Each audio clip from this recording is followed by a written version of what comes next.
एक गांव में एक पिता और पुत्र रहते थे। एक दिन वे दोनों साथ साथ टहलने निकले। वे गांव के बाहर खेतों की तरफ जा रहे थे। तभी पुत्र ने देखा कि रास्ते में किसी के पुराने एक जोड़ी जूते उतरे पड़े हैं, जो कि संभवतः पास के खेत में काम कर रहे किसी गरीब मजदूर के थे। उन जूतों को देखकर नटखट पुत्र को मजाक सूझा। उसने पिता से कहा, क्यों न आज इस मजदूर के साथ शरारत की जाए, जिससे कि हमें आनंद की प्राप्ति हो। पिता अपने बेटे की इसी सोच को लेकर चिंतित हुए, पर उन्होंने अपने विवेक और बुद्धि का प्रयोग कर बेटे को अच्छी सीख देने का एक हल निकाला। पुत्र ने पिता से कहा, क्यों न हम इन जूतों को कहीं छुपा कर झाड़ियों के पीछे छुप जाएं। जब वो मजदूर इन्हें यहाँ नहीं पाएगा तो बेचैन हो जाएगा, और उसकी हालत देखकर हम बाप बेटे को बहुत मजा आएगा, और इस तरह से जो हमें आनंद मिलेगा वो हमें जीवन भर याद रहेगा। पिताजी। पिता पुत्र की बात को सुन गंभीर होकर बोले, नहीं बेटा, किसी गरीब लाचार के साथ, उसकी जरूरत की वस्तु के साथ इस तरह का भद्दा मजाक कभी नहीं करना चाहिए।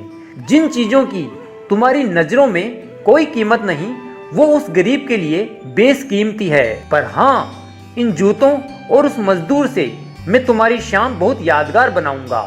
ऐसा कहकर पिता ने अपनी जेब में से कुछ पैसे निकाले और बेटे के हाथ में देते हुए कहा, जाओ इन पैसों को उन जूतों में रखाओ, और फिर हम दोनों छिपकर उस मजदूर को देखते हैं। बेटे ने पिता के बताए अनुसार वैसा ही किया, और वे दोनों पास की ऊंची झाड़ियों में छिप गए।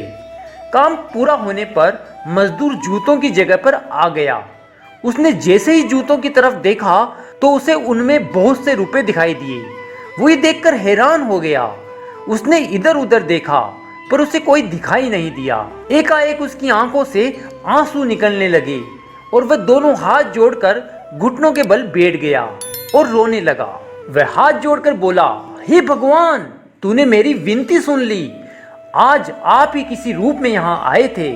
समय पर प्राप्त इस सहायता के लिए आपका और आपके माध्यम से जिसने भी मेरी मदद दी, उसका लाख लाख धन्यवाद।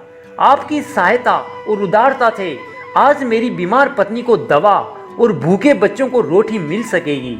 तुम बहुत दयालु हो भगवान, आपको बारंबार प्रणाम है। मजदूर की बातें सुन बेटे की आंखें भर आई।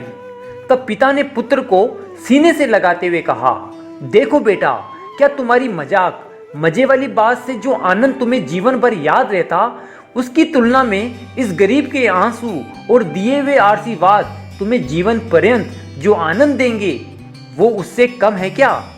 बेटे ने कहा, पिताजी, आज आपसे मुझे जो सीखने को मिला, उसके आनंद को मैं अपने अंदर तक अनुभव कर रहा हूँ। अंदर में एक अजीब सा सुकून है। आज के प्राप्त सुख और आनंद को मैं जीवन भर नहीं भूलूंगा।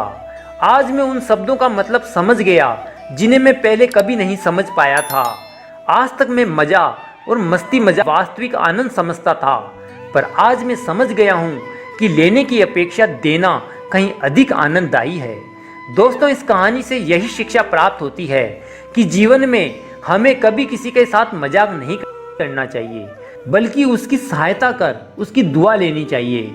हमें अपने छोटों को भी यही शिक्षा देनी चाहिए, क्योंकि दूसरों की सहायता करने से जो सुख की प्राप्ति होती है, उसकी अनुभूति बहुत ही यादगार होती है। कहानी अच्छी लगी हो तो वीडियो को लाइक करें।